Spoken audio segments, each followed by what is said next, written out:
So we are so thrilled to bring this next guest back to the Rail Talk studio, just making a little pit stop to explain some of the rules and regulations, as she often does. Most accessible CEO in racing, I know that. CEO of the Horse Racing Integrity and Safety Authority, Lisa Lazarus. Welcome back. Thank you so much for having me, and good to see you guys.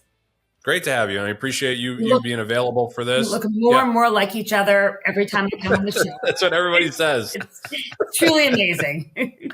Once my beard starts to go gray, we'll be indistinguishable. Anyway, John, any comment on that? No, I think it's a compliment towards me. It's an insult towards you, Joe, but that's all right.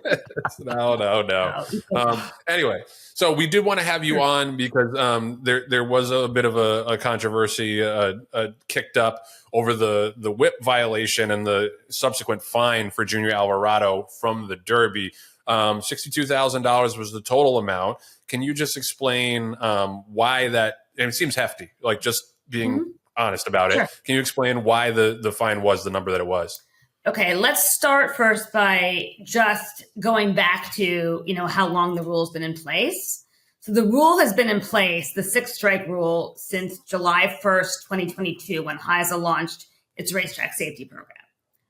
In addition to that, it would have been a violation under the Kentucky rule prior to HISA, because they also had a 6-strike limit.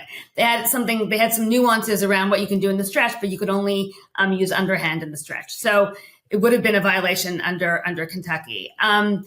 When the Racetrack Safety Committee, the entity that actually creates these rules, heavily debated these rules, and the crop rule was the most heavily debated rule in the racetrack safety program, as you can probably not surprised to tell you that. But they wanted to present a deterrent to using the crop, right? And to using the crop more than the rule allowed.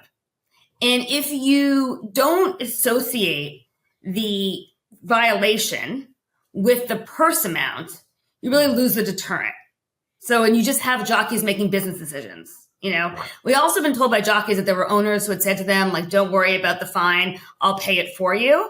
And so there had to be some correlation between the fine and the event, the purse. So it's 10% of the purse.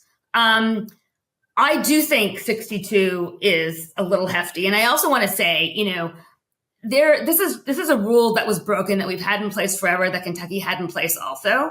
No one is suggesting that Junior Alvarado abused his horse or did anything untoward in that respect. They just broke a rule that's been in place for a long time, and his competitors didn't.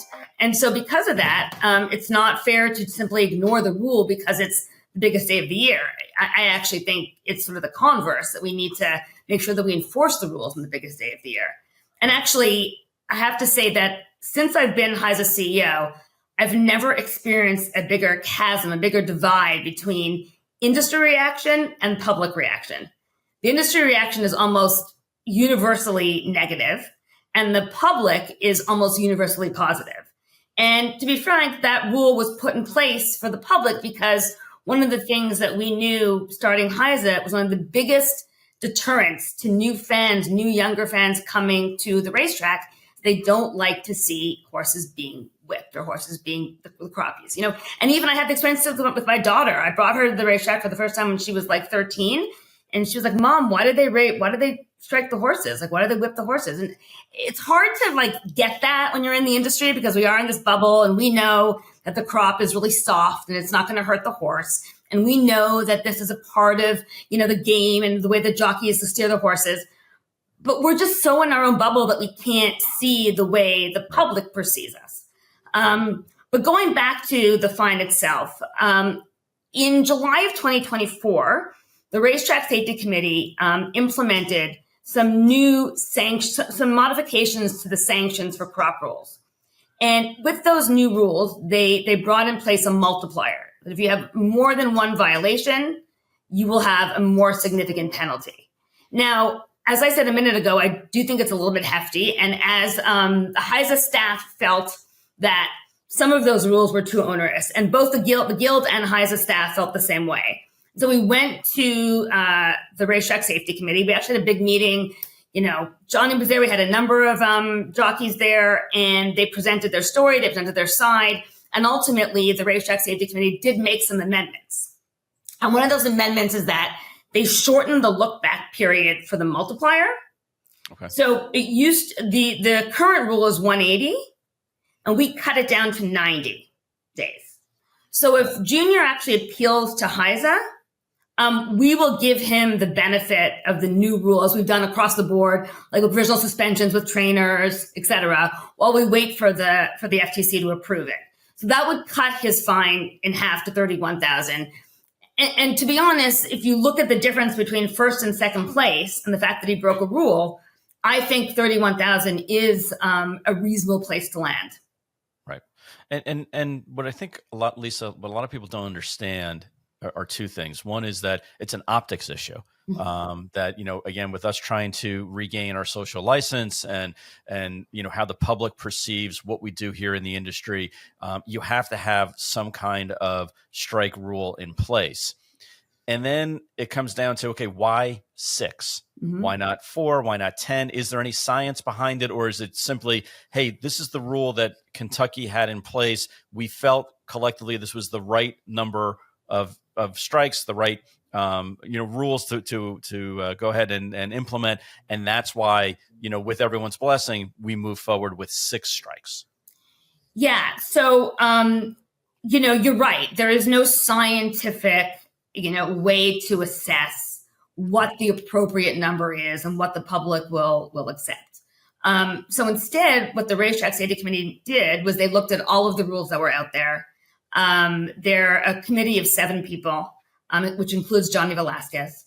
And they looked at, the rules that were currently in place in the U.S., where in some places there were absolutely no limit, and some you had 6. 6 was the lowest. Looked at international jurisdictions, right, and a lot of debate, and ultimately landed on 6 as really the best representation of what is fair when you balance the optics with the state of the sport currently, what jockeys are used to.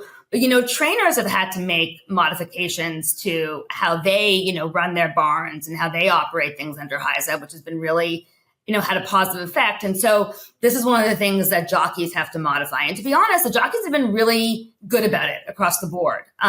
We really don't have, we have a fair number of like 1-overs, but generally speaking, we don't have, we have very, very few purse redistributions, which is like a 10-over.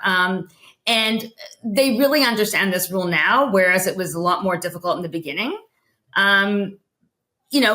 Junior, I think himself said that, he was in the Kentucky Derby. It was really important to him to win it. He was in contention and he wasn't counting his strikes.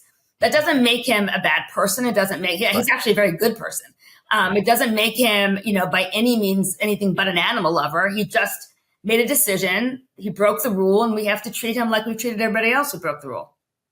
Well, that's why I kind of wanted to ask a follow up if there's a scale of the penalties, because I think it is hard if you're a jockey in the stretch of a race to remember I hit the horse twice or 3 times already. Whereas if they are just wailing away 15, 20 times, they're ignoring the rule. What's the scale in terms of breaching that six? So there's 2 different scales. The first scale is that if you're 1 to 3 over, so 7 to 9, you get a fine and a day.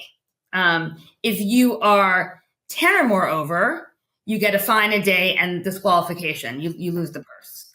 So that's what I'm saying. We have very, very few 10 and overs. People know that that's a line they can't cross. Most jockeys are pretty good at counting. And mistakes happen, things happen. I certainly understand that he was in the throes of the biggest race. And no one's taking his win away. No one's taking the glory of it away. But he used more strikes than his competitors did. Right. And so it's only fair that there be some consequence. Otherwise, there's zero deterrent in place. Exactly. What I was going to say with the other scale is that, when the purses are really small, it'll be it can be 150 or 250, usually the fines are well below $1,000, well below. But we've had some big ones in the Breeders' Cup. And because it's tied to the value of the purse, it obviously was very high in this case. As far as the penalty monies go, it's not like it goes back into HISA or HIWU's budget, right? It's for the benefit of the jockey colony? Yeah, so we made the decision at the time that we launched the On Rise program, which is an athlete-specific mental health platform, with the Guild, because we did very much did that in cooperation with the Guild, that we would use jockey fine money to support that program. And that program has really been a game changer for a number of jockeys. It's a confidential program, so we're not given specifics of who's using it, but we're given numbers and time, et cetera. And it is being heavily used. And there have been a couple of times people have actually come to me and said they've used it and it's made a really big difference. Wow. So,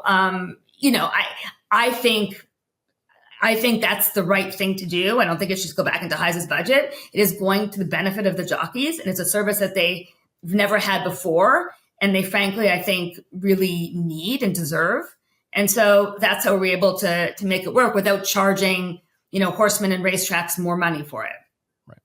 Yeah, I mean, that makes sense. Just one last question from me. You did mention that the industry reaction has been negative and the outside reaction has been positive. Can you expound on that? Because I've just had a couple of people come up to me and ask me about, they've read the headline that the jockey hit the horse too many times. To me, that would read as a negative headline for the sport. Like, what have you heard otherwise? So what we've heard from the public, and John Clay actually has a great article today in the Lexington Herald that really captures, I think, how I've experienced this. And what he essentially says is, the same thing that I'm saying now, which is that the general public, the Kentucky Derby is obviously different than even the Preakness and the Belmont. It is the one time of the year where all kinds of eyeballs are on horse racing. And the folks that are watching it for the first time or aren't, rabid fans or don't know the rules that well, they see a rule being broken. They feel good about the fact that we have a maximum strike, a strike limit. And they're happy that we applied it and they think it's the right thing. It's, if you take a step back, and you forget everything about horse racing and using the crop, which is very hard for you guys because you know a whole lot. No other sport whips an animal. You know what I mean? Right. To somebody who doesn't understand it, it looks like, why are we whipping a horse for sport? They really don't understand it. And we need to do more education about why it's used and how it's doesn't hurt the horses and all of that. But at the same time, we've got to balance the optics and the growth of the sport and our social license with, not changing the sport too much or hurting its essence. All right. Well, that makes a lot of sense. Lisa, I appreciate you coming back on, as always, to help explain things to us and the racing public. These decisions are not going to be without controversy, but appreciate you being accessible and being able to talk to us about it. Always.